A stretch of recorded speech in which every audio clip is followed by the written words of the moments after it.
do you see any major gap in people crossing over? Are they getting all that is required to maybe restart their career in the field? Do you find anything which was missing or which they should have learned before they got onboarded?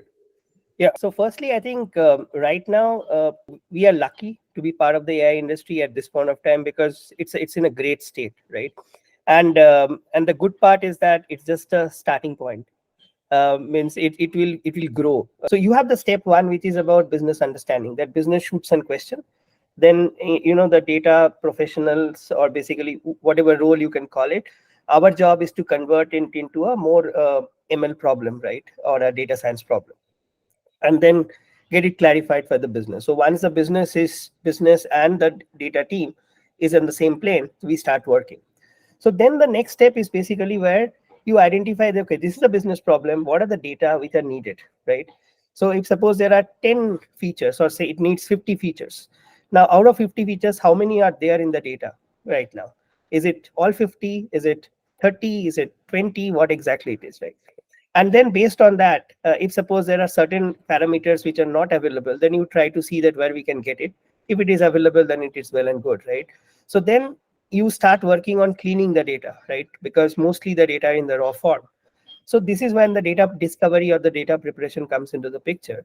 And then you start getting into the exploratory mode. Yeah. Then you start building the models, right? And you obviously start off with the POC, you validate it. Validation two part. One is statistical validation or ML validation, and then another second is basically the business validation. And once you complete the validation, your POC step is done. Then you are getting into the scaling step, where you are actually scaling it for the countries, or for the number of stores, or for the SKUs, whatever that level is.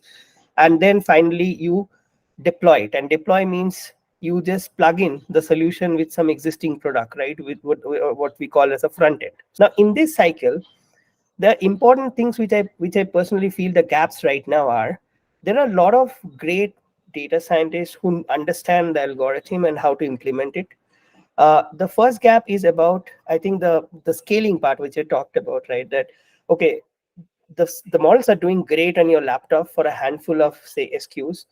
But what if when you are actually needed to scale it for 50,000, right? Will it work? I think that scaling gap is definitely there. Scaling from two aspects. One aspect is about whether your algorithm will suit those for 50,000 SKUs or not. And second is also about in terms of the execution, that, okay, will the Python's code which you have written in Jupyter notebook will work in that scale, right? So I think that's one gap.